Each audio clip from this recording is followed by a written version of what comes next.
오늘 하늘물 말씀은 열왕기하 9장 22절 한 절 말씀입니다. 요람이 예후를 보고 이르되 예후야 평안하냐 하니 대답하되 내 어머니 이세벨의 음행과 술수가 이렇게 많으니 어찌 평안이 있으랴 하더라.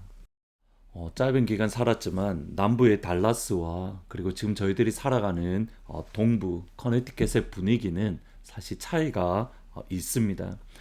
달라스에서 학교 안에 건물에서 이렇게 강의실을 가기 위해서 이렇게 복도를 다닐 때에 이렇게 모르는 사이지만 상대방이 건너올 때에 인사를 합니다. 뭐 굿모닝 또는 뭐 굿애프터눈이라고 헬로우라고 서로 인사를 합니다.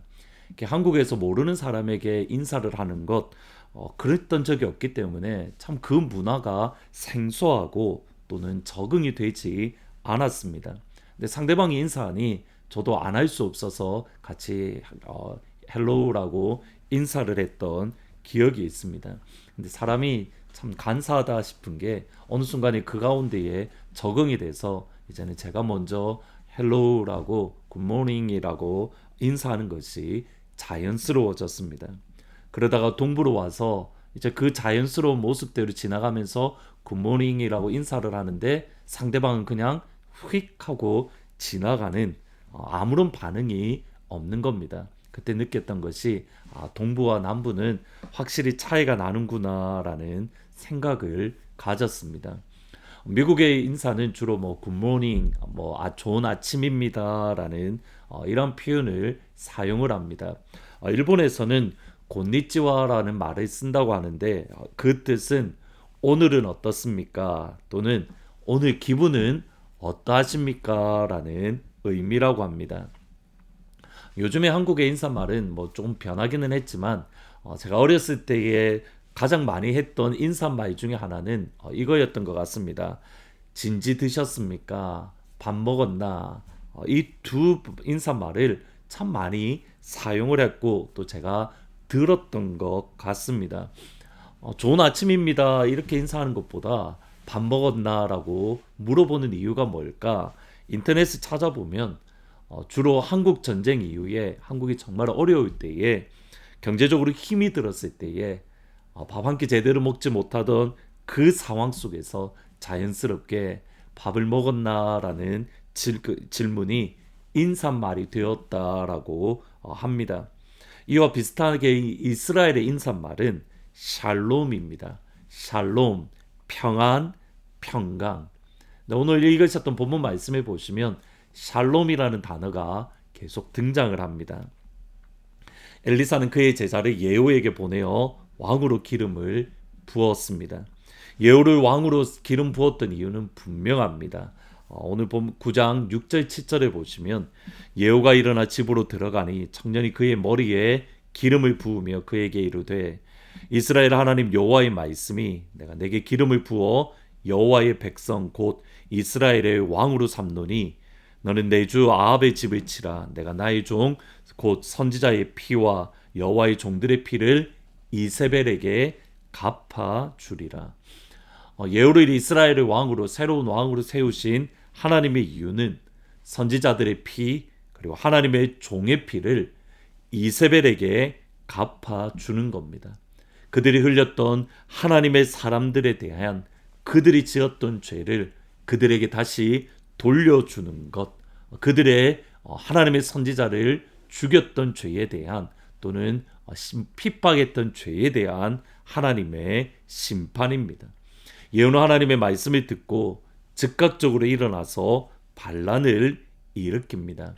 이때의 예후는 군대 전쟁터 한가운데에 있었고 요람 왕은 그 전쟁 가운데에 부상을 입고 수도인 사마리아에서 치료를 받고 있었습니다.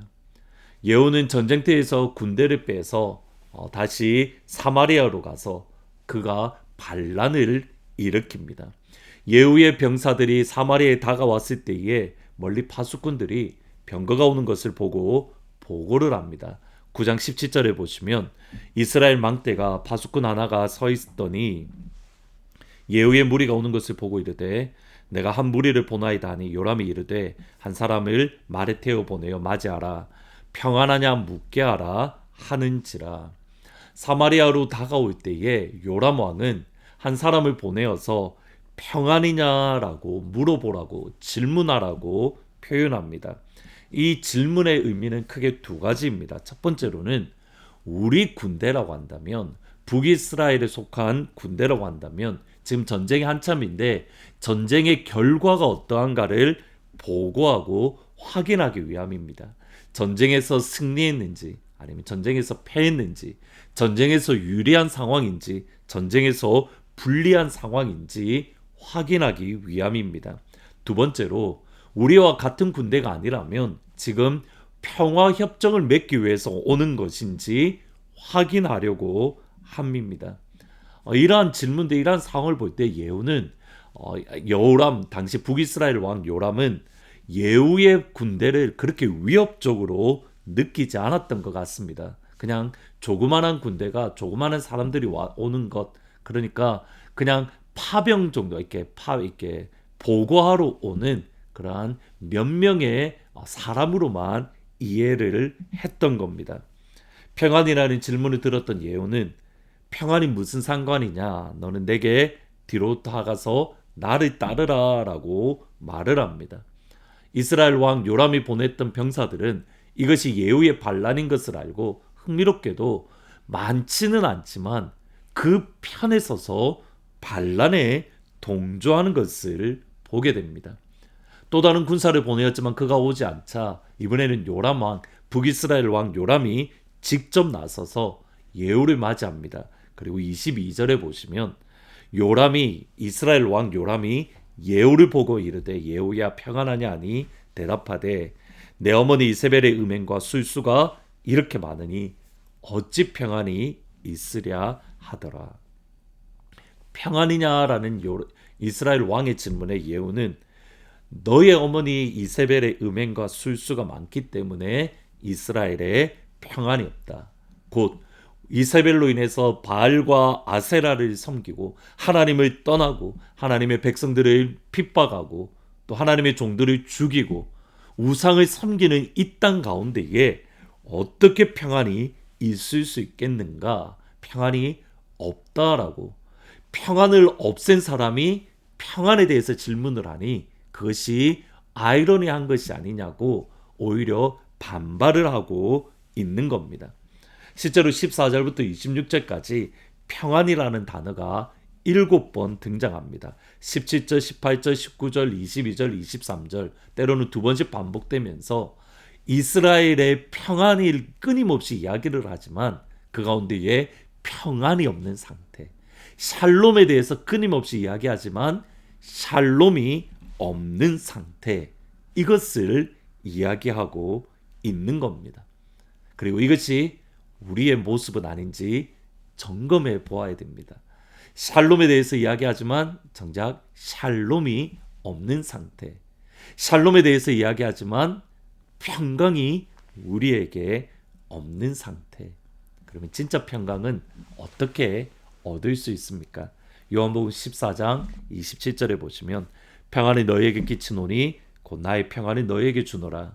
내가 너희에게 주는 것은 세상이 주는 것과 같지 아니하니라. 너희는 마음에 근심하지도 말고 두려워하지도 말라. 세상이 주는 평안, 예수님이 주는 평안. 세상이 주는 평안이 아니라 우리 예수님이 주는 진짜 평안. 세상이 주는 일시적이고 가짜의 만족이 아니라 우리 영혼 깊은 곳에서부터 하나님께서 만족할 수 있는 진짜 평안. 하늘에서 내려오는 하늘의 평강.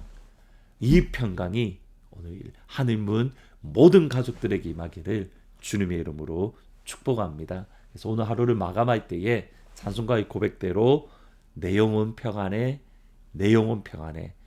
It is well with my soul. 내 영혼 평안해. 이 찬양을 함께 할 수 있는 평안의 하루가 될 수 있기를 예수님의 이름으로 축원합니다. 기도하십니다. 예수님, 세상이 주는 평안이 아니라 오직 우리 예수님만이 주는 그 평안, 샬롬을 오늘 이 아침 우리 가운데 허락하시고 오늘 하루를 지내면서 또 마지막 잠자리에 들 때에 내 영혼 평안해, 내 영혼 평안해. 하나님, 이 찬양과 이 고백을 하는 평안의 하루가 될 수 있도록 축복하여 주옵소서. 예수님의 이름으로 기도합니다. 아멘. 하늘 위에서 내려오는 예수님의 평강이 하나님은 모든 가족들에게 임하기를 주님의 이름으로 축원합니다. 내 평생에 가는 길 순탄하여 그 잔잔한 강 같은지 그분 바로 무섭고 어렵든지 나의 영혼은 늘 평안.